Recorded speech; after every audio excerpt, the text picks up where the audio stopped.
Dmitri Kourliandsky, one of the members of the jury of the Gaudeamus Prijs 2013. Has it been hard judging and looking at all those hundreds of scores? Looking the scores was a big pleasure, actually, and I'm doing it quite often in Russia also. But judging, yes, it is hard, but it's moral hardness, because actually I'm not sure that I'm not choosing. I'm not used to choose someone who is better, who is worse. It's not good.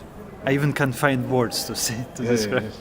When you have so much works, we had quite a lot. Well,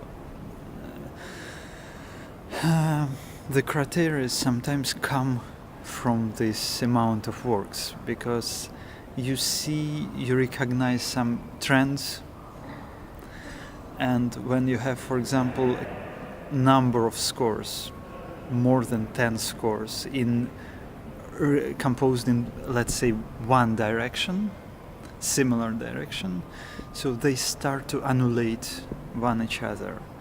And actually this is a bit problematic, because I don't know if there will be only one piece of such, aesthetics, that could be probably great. But when you receive 50 of a bit similar stuff, it's devaluates. How to say it annulates the artwork. Yes. Would you say that there's a specific tendency? Is there something which is remarkable in looking at all these different scores from all different young composers all over the world? Is there something which is, which they have in common? In common? No, there are some trends, for sure, because it's visible from the number of scores, and there is always a number of composers who doesn't fit into the trends, and when you have a lot of scores to judge, then somehow they attract you because of this otherness. So it's not the question of quality, for example, because it's the young composers, and it's not we are not here to look for the classic composers but potential sometimes in some scores which are probably not perfectly done, and the form is not perfectly done, but you feel there are much more potential than in the work which is perfectly done and brilliantly notated, etc.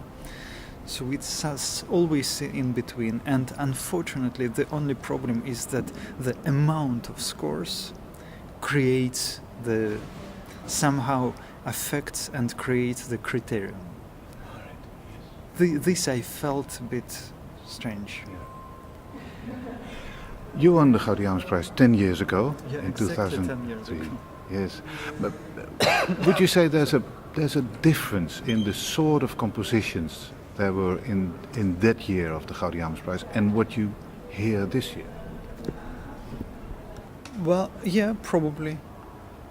Well, I can judge only the finalists of 10 years ago. Yeah. I had no chance to see all the 300 applications, but as I remember, when I spoke with the jury members of that time, they also said that there was this, I think it's every year the problem, not the problem, but the question of similar aesthetics, and it looks that nowadays it's much more experimental in a way. I would say that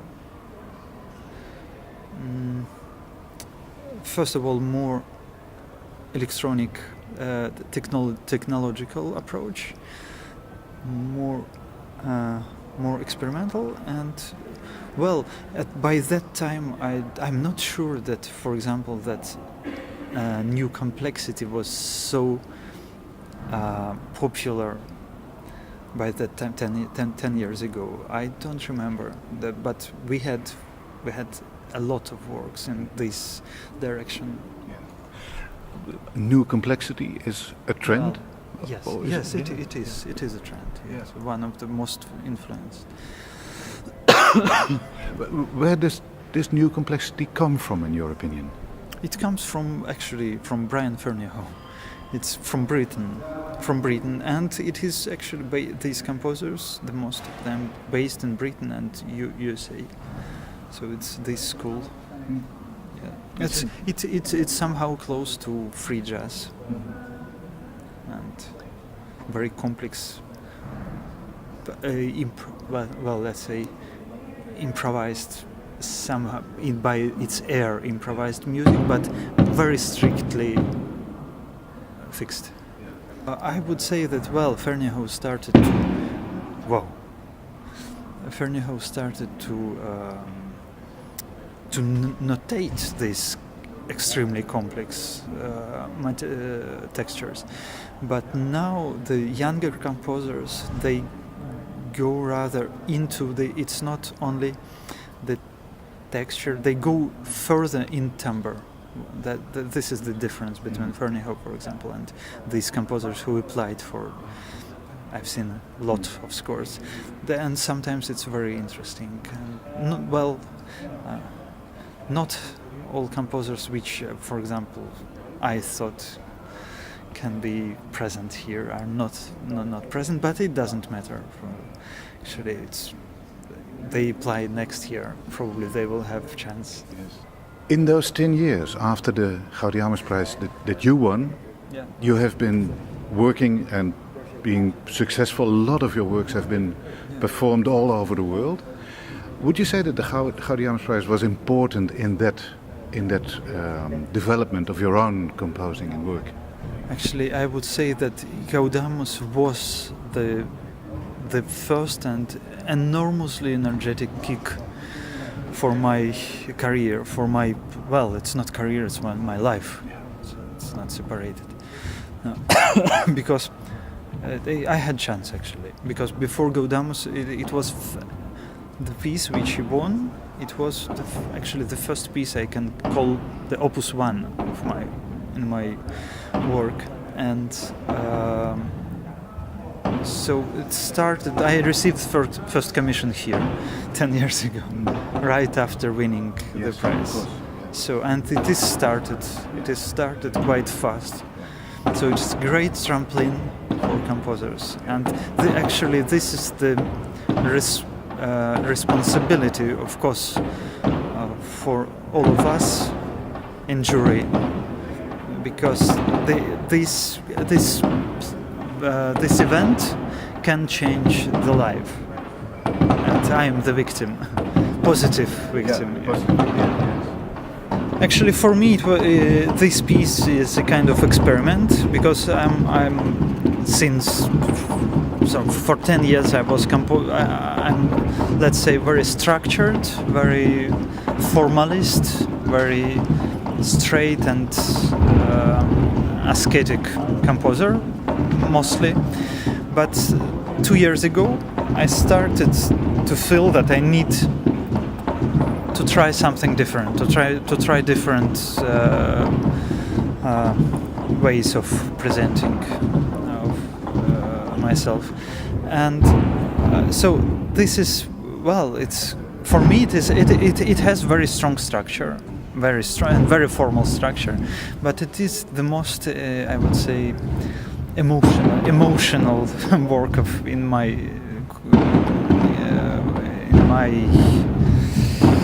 catalog, I would say. About the concerto, yes. Actually, this is two pieces simultaneously, because the violin piece, the part of violin, it can be performed. It can be performed. How to say?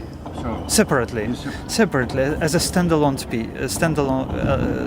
piece. It will be a bit shorter because it is half of it, part of it is repeated in the lullaby dances. So, and it is just the question for me important of limitation. So I limit the musician in one gesture, and I observe this and concentrate on this gesture, this small trembling, and all kinds of this, all possibilities of these tremblings, and vertical, horizontal, diagonal, and etc. Moving, very different kinds of tremblings.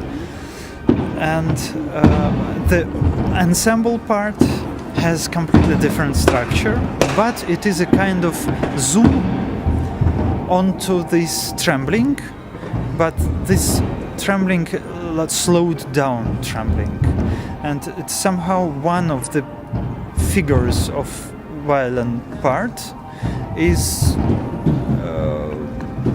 seen with microscope, and so you see this trembling but quite slow, and sometimes even you see only one segment of the trembling, so it becomes one long note.